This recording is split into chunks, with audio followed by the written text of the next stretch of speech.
Hmm. as such an innovative thing. So Yeah. you talked earlier about the publisher that you worked on Uh-huh. previously.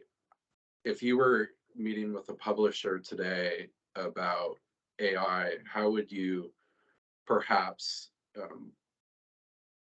maybe pitch to them in incorporating AI to either discover what might be a monetizable business or topic, or something around that? Yeah, it's a great question because, um, so the publisher that I worked with, it, yeah, how would I advise? I think again, it goes back to like first we've got to acknowledge that AI is out there. So your readers who you probably had a broad base of readers of people who, because of the publication, was people one who just like to have it sitting around because it connotes certain things about them, that they're very smart and worldly and fancy and all that stuff. So they'll keep buying because there's in the jobs to be done parlance, there's social jobs to be done that the publication is meeting. And there are people who subscribe because they really value the perspective and the depth and the gravity with which the articles are written. But there's probably a huge cadre of people who skim through it, and it offers a perspective that they can't get when they scroll through Apple News or something on their phone. But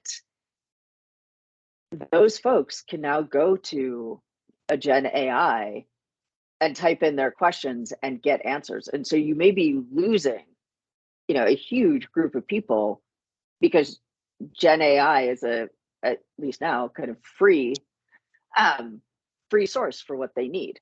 So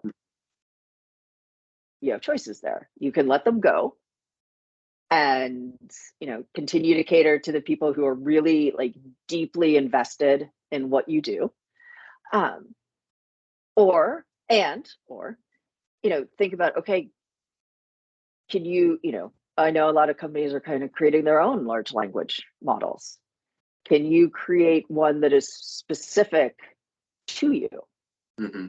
and your voice and your perspective, and maybe use that as a draw for people? So it's really, again, going back to, okay, what are the different readers, or what are the different reasons that subscribers subscribe? Who is likely to look at Gen AI as a good enough solution? And can you create something that mirrors that or heads it off? Um, and for this client, that would be deeply uncomfortable for them. That would be a true like identity challenging idea. Yeah. But they as I say with all my clients, like ignoring it isn't going to make it go away. So like let's wrestle with it and make a choice. Yeah. And we can always make a different choice, but like the ostrich approach doesn't only works for ostriches. And Yeah. we are not an ostrich.